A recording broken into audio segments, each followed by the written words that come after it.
Vous écoutez l'épisode 141 du podcast Business en spa esthétique. Vous êtes en surmenage sans le savoir. Bonjour, je suis Tiffaine Modeste, la créatrice et directrice d'Expertise Spa Bien-être, le premier centre d'accompagnement des artisans de la beauté et du bien-être qui veulent réussir.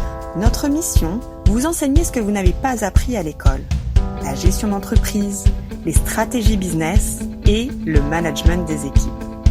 Alors bienvenue sur le podcast Business en spa et esthétique. Chaque semaine, je vous invite à découvrir une nouvelle vision de votre métier avec les meilleures astuces que j'ai mises en place au cours de ma carrière, les outils que je partage avec nos clientes et leurs histoires de réussite, et les témoignages des grands acteurs de notre secteur. Bonjour à tous et bonjour à toutes, je suis ravie de vous retrouver dans ce nouvel épisode et aujourd'hui, on va parler d'un sujet qui pique un peu. Un sujet qui concerne pourtant beaucoup d'entre nous, mais qu'on préfère souvent ignorer et mettre sous le tapis. Et si vous étiez en surmenage sans le savoir? Alors je sais que ce mot fait peur et en même temps il est un peu à la mode. Et pourtant, je crois qu'il est important de le dire, de l'assumer et surtout d'apprendre à le repérer avant qu'il soit trop tard. Parce que dans notre métier, dans nos vies, le surmenage, c'est vraiment un piège invisible. On croit qu'on tient le coup, qu'on gère jusqu'au jour où tout bascule. Alors dans cet épisode, je voulais vous parler du poids invisible que nous portons, surtout en tant que femme, encore plus en tant que maman, quand on a ce rôle de chef d'entreprise.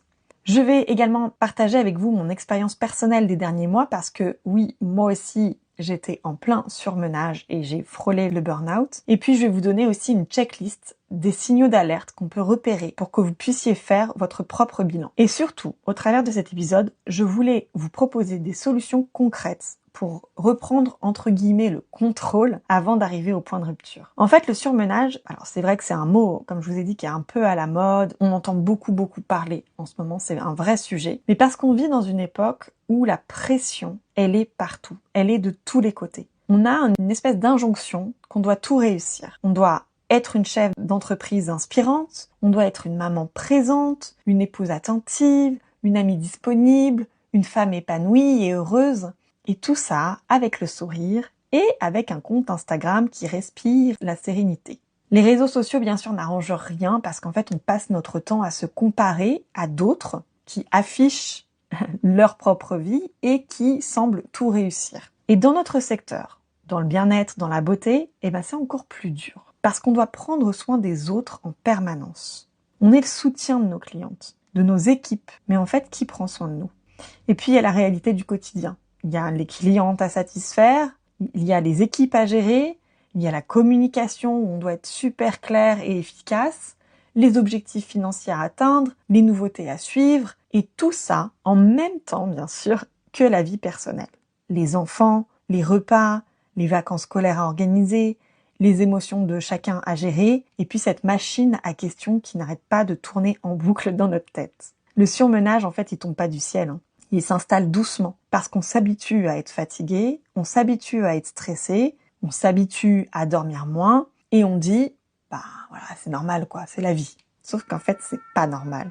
Et si on ne fait rien, ça peut mener au burn-out et c'est ce qui mène au burn-out. Et je vais être transparente avec vous parce que je crois qu'on a besoin aussi un peu plus d'authenticité dans ce milieu. Ces derniers mois, j'étais clairement en surmenage. Et pourtant, en fait, de l'extérieur, tout semblait rouler. C'est-à-dire que le podcast continuait, je rencontrais des invités incroyables, on travaillait sur les 10 ans de SBE, mon livre venait de sortir, les coachings clients se succédaient et j'avais cette équipe incroyable autour de moi. Mais en fait, à l'intérieur, c'était une autre histoire. Je dormais mal, je me réveillais avec le cœur qui battait fort, j'avais toujours une sensation d'urgence permanente. Une to-do list qui ne désemplissait jamais, malgré tous ces outils de gestion du temps, et ce stress qui a commencé à s'emparer littéralement de mes nuits. Je passais mes journées à avancer, mais j'avais vraiment l'impression de ne jamais rattraper mon retard. Et puis, heureusement que je suis entourée. Heureusement aussi que j'ai des outils et des signaux d'alerte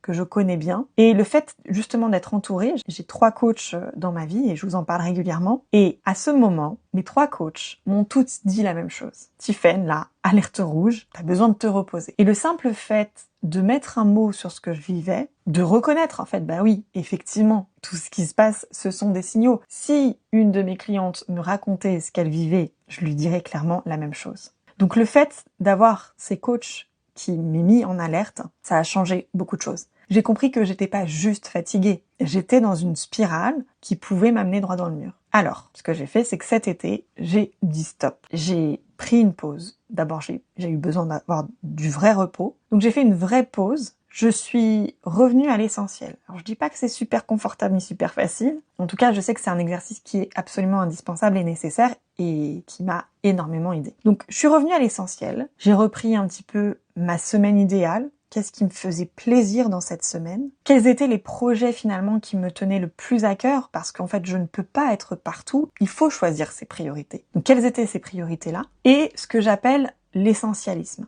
C'est vraiment ne garder que ce qui compte vraiment.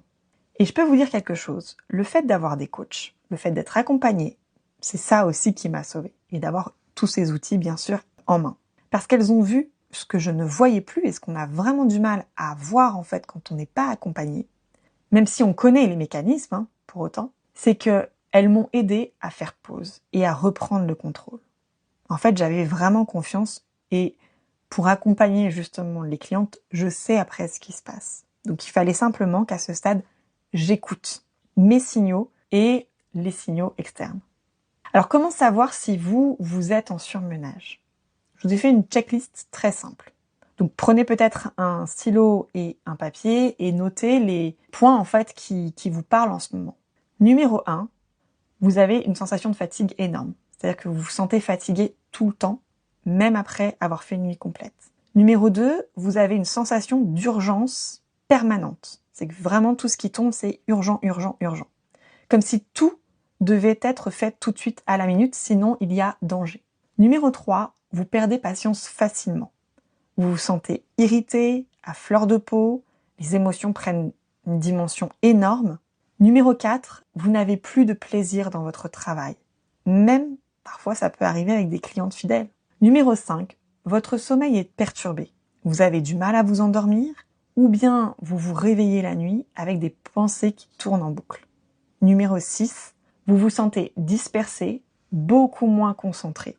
Et numéro 7, votre corps vous envoie des signaux, des douleurs, des tensions, des maux de tête, des problèmes de digestion, etc.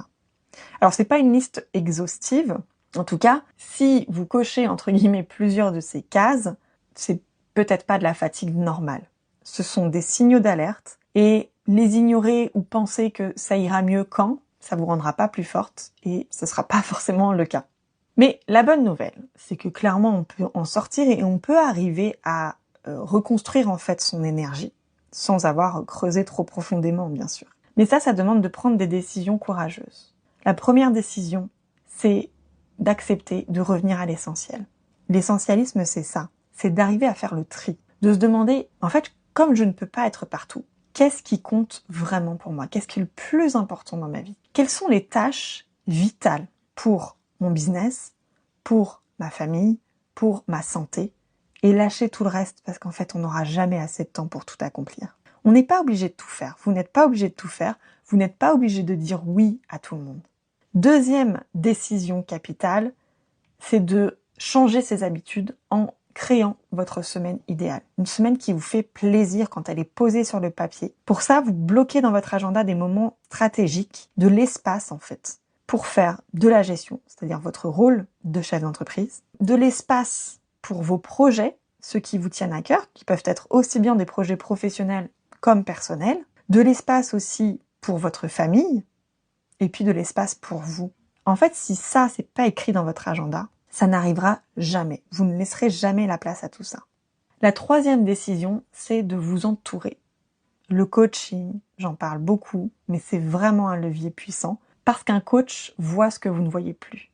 Il vous aide à sortir la tête de l'eau, il vous aide à prendre du recul, à retrouver de la clarté et à prendre des décisions qui sont vraiment alignées avec ce qui est important pour vous.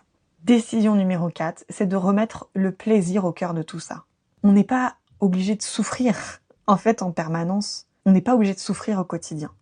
Il y a déjà des situations de vie qui peuvent être difficiles et douloureuses, Mais le quotidien n'est pas obligé d'être une souffrance, en tout cas pour réussir, j'entends, dans la vie. Et on oublie souvent cette partie. Mais votre plaisir à vous, vos petits moments de joie, et de voir ces petits moments de joie, ça c'est essentiel. Donc moi cet été, j'ai fait une liste de toutes les choses qui me font du bien. Par exemple, lire le soir, faire des parties de jeux de société avec mes filles et avec mon mari, reprendre peu à peu mes séances de yoga matinales que j'avais délaissées parce que je voulais rester au lit. Planifier aussi des week-ends rien que pour moi. Tout ça, en fait, ce sont des coquillages que je ramasse, que j'emporte dans ma valise pour la rentrée. Le surmenage, donc, ça n'épargne personne. Pas même moi, et je parle avec plein de dirigeantes de toute taille d'entreprise et de toute taille d'activité. Et je peux vous dire que c'est un peu un phénomène universel. Mais c'est pas une fatalité, c'est un signal. C'est une invitation à faire pause, à revoir vos priorités, à bâtir une entreprise qui ne vous épuise pas. Alors si en m'écoutant vous vous dites ça c'est moi, ça me parle, je veux que vous sachiez que vous n'êtes pas seul, que avec l'équipe ESBE, on est là pour vous aider, c'est vraiment notre métier, à voir ça pour vous, à vous aider à sortir de ce cycle pour reprendre le contrôle et retrouver de la clarté et une organisation qui vous libère. C'est ce que j'ai fait. J'ai juste appliqué tous les conseils que l'on donne au quotidien aux gérantes et aux chefs d'entreprise que nous accompagnons. Et la preuve, c'est que ça marche. Alors prenez soin de vous, je vous embrasse et je vous retrouve très vite dans le prochain épisode. Si vous souhaitez aller plus loin et transformer votre activité et vos méthodes de travail, rendez-vous sur notre site internet expertise-spa-bien-être.fr. Découvrez le programme d'accompagnement et les cours ESBE conçus pour vous aider à développer vos compétences et faire de votre activité un véritable succès.